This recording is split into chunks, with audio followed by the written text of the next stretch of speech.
BJP হচ্ছে নারী লোভী, অর্থলোভী। বিজেপি নেতাদের চরিত্র ঠিক নেই। কি গরিব পেয়ে দিলে তো লোকটাকে ফাঁসিয়ে।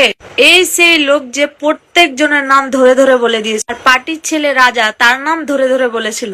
যে ছেলেগুলোর নাম বলেছিল সেই ছেলেগুলো কোথায়, সেই লোকগুলো কোথায়? এতগুলো প্রমাণ দেওয়ার পরও তাকে এনকাউন্টার করে সরিয়ে দি, কিন্তু তাদের নাম নিয়েছিল, তাদের একজনকেও ধরেনি।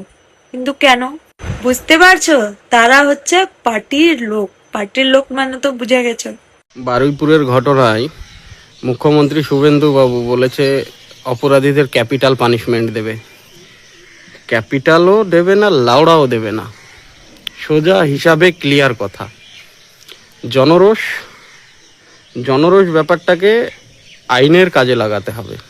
আইন তো এদেরকে সাজা দিতে পারবে না, কারণ আইনের হাত কেটে খাটো করে দেওয়া হয়েছে। অতএব আগেরটাকে যেভাবে জনরোষে কাহিনী ক্লোজ করা হয়েছে, বাদবাকি তিনটেকেও জনরোষেই কাহিনী ক্লোজ করতে হবে। আমি চ্যালেঞ্জ করে বলতে পারি এদের কোনো রকম কোনো সাজা দেবে না পশ্চিমবঙ্গের সরকার কিংবা পশ্চিমবঙ্গের মুখ্যমন্ত্রী। মানুষকে বোঝানোর একটা যে নতুন ট্যাকটিস, যে ক্যাপিটাল পানিশমেন্ট দেব, এটার আগে আরও 5টা রেপ হয়ে গেছে এই 2 মাসে, একটার পানিশমেন্টও হয়নি। তো এসব চুতিয়া বানানো গল্প বন্ধ করা হোক। সেই 4 জনের মধ্যে একজনকে এনকাউন্টার করেছেন।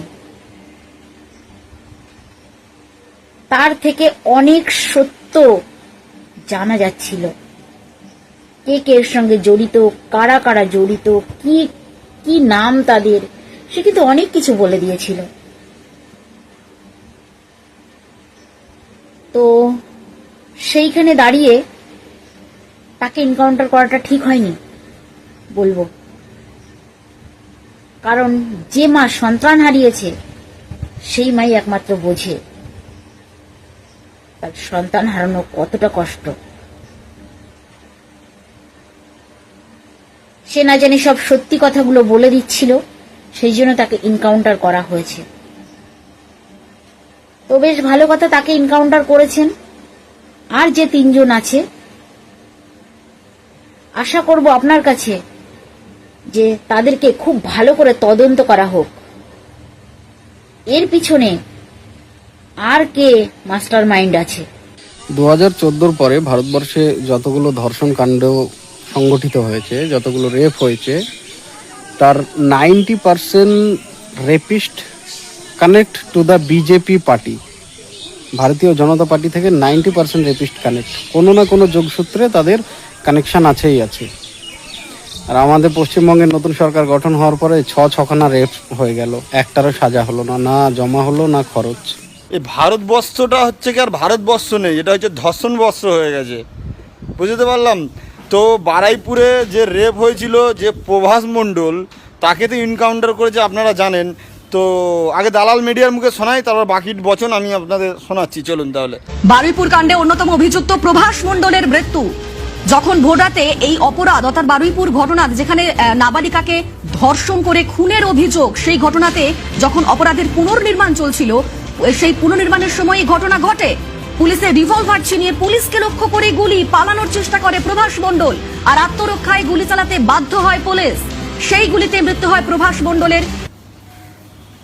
তো শুনলেন তো দালাল মিডিয়ার কথা, যে প্রভাস মণ্ডল যাকে চত্থাবর মারছিল, যে ভয় পাচ্ছিল, সে নাকি পুলিশের রিভলভার কেড়ে নিতে গেছে। তাহলে বুঝতে পারছেন তো, এ ভারতবর্ষের লোক, ভারতবর্ষের জনগণ গাধা, আমি এটা মানি, কিন্তু তার মানে এই নয় যে সবাই গাধা। জনগণকে গাধা বানিয়ে রাজনীতির গদিতে বসে বড় বড় ডায়লগ মারা, এটা বহুত সহজ কাজ, এটা খুব কঠিন কাজ নয়। তো প্রভাস মণ্ডলকে কেন মারা হয়েছে, এনকাউন্টার করা হয়েছে, তার কারণ প্রভাস মণ্ডল সব জানতো, সব বিষয়গুলো সে বলছিল আর বলতো, তার জন্য পুলিশ তাকে মেরে দিয়েছে। আর বলছে যে রিভলভার কেড়ে নিচ্ছিল, তাই। তা আপনাদের দেখে মনে হয় ঠিক আছে চটথাবড় খাচ্ছিল, সে রিভলভার ছিনিয়ে নিতে যাবে? জনগণকে আর কত গাধা বানাবে?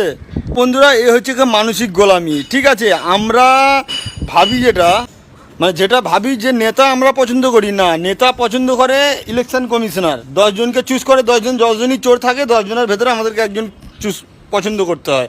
তো এরা হচ্ছে কি সবই চোর, তার কারণ টিকিট তো দেয় অন্য লোকে, না টিকিট তো আমরা দিই না। আমরা 10 জন চোরের ভেতরে একজন চোরকে আমরা পছন্দ করে তাকে গদিতে বসাই। তো আপনি যখন উচিত কথা বলতে পারবেন না বা বলতে চাইবেন না, আপনি ভেবে নেবেন হয় আপনি কিছু জানেন না, অজ্ঞান, না হয় গোলাম, না হয় কায়ার, এই তিনটের একটা। তার কারণ মানসিক গোলামি আমাদের ভেতরে কিভাবে ঢুকে গেছে। এই যে এডুকেশন সিস্টেম 1835 সালে বের করেছে টিবি ম্যাকলে। কেন বের করেছে? যে আমরা শরীর থেকে পড়াশোনা শেখার পর শরীর থেকে ভারতীয় হব, কিন্তু দিমাগ থেকে আমাদের পুরো ইংরেজ তৈরি হয়ে যাব।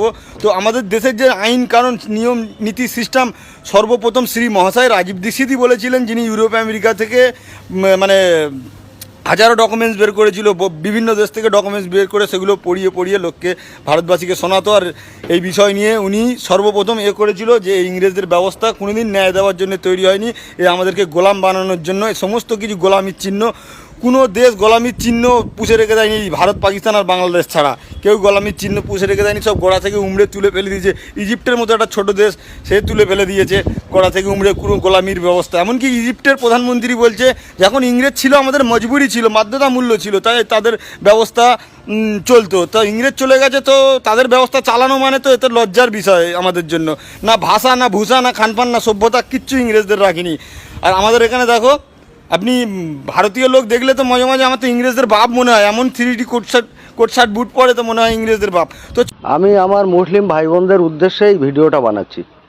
আমি প্রত্যেককে বলতে চাই, যারা আমার ভাই আছো, আমার ছোট কিংবা আমার বড় কিংবা আমার বয়সের আরও বড়, প্রত্যেককে আমি এই সাবধানটা করতে চাই। হয়তো আমাকে অনেকে কথাগুলো শুনে হয়তো অনেকে খারাপ লাগতে পারে।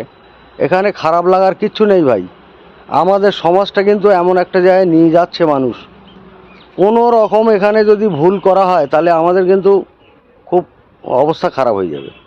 মানে যেভাবে দিন চলছে যা দেখছি, তা আমি প্রত্যেকটা ভাই বোন প্লাস আমার যারা সমবয়স্ক প্লাস আমার যারা ছোট, আমার বয়সের বড়, ধর্ষণ থেকে কিন্তু দূরে থাকতে হবে।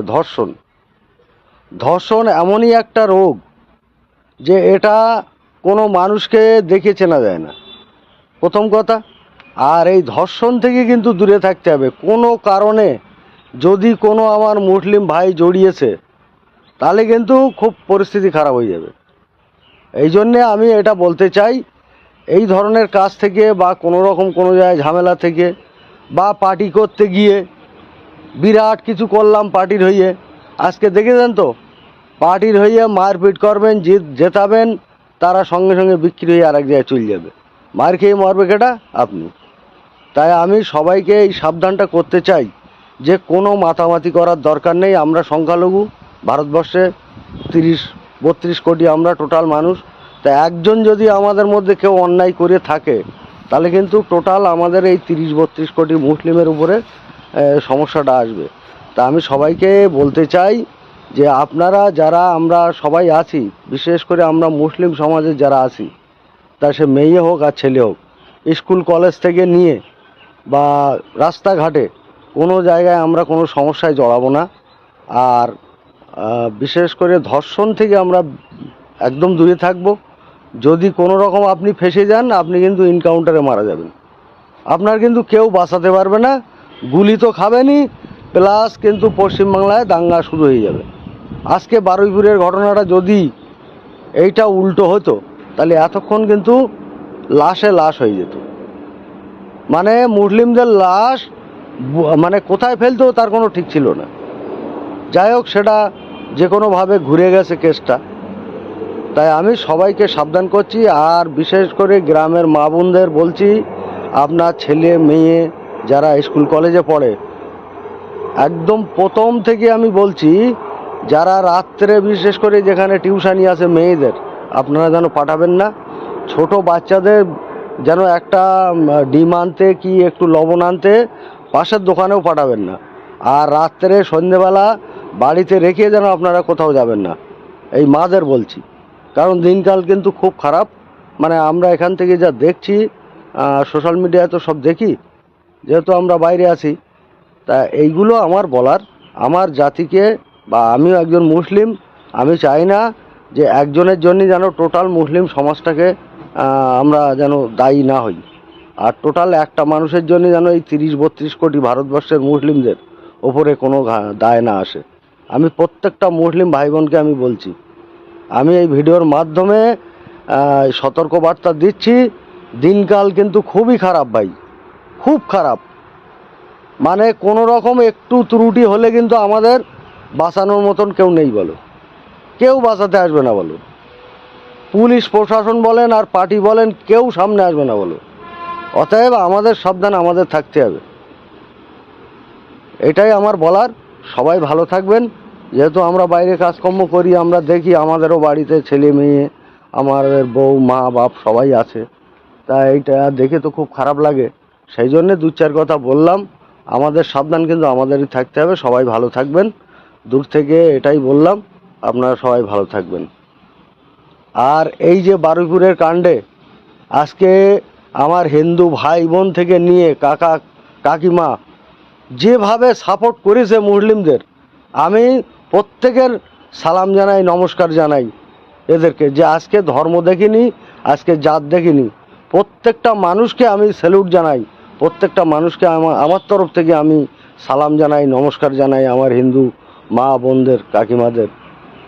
আজকে এই বলে আমি শেষ করছি।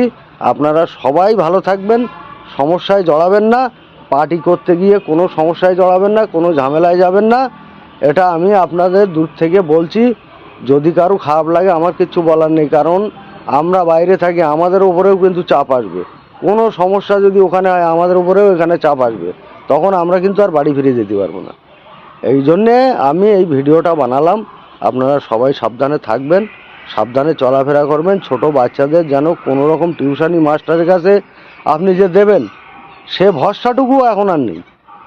সে ভরসাটুকু আমি আর দেখছি না, যে একটা টিউশনি মাস্টারের কাছে একটা ছোট বাচ্চা পড়তে দেওয়ার পরে আমি যে বাড়িতে নিশ্চিন্তে থাকবো, সেটাও আমি দেখছি না।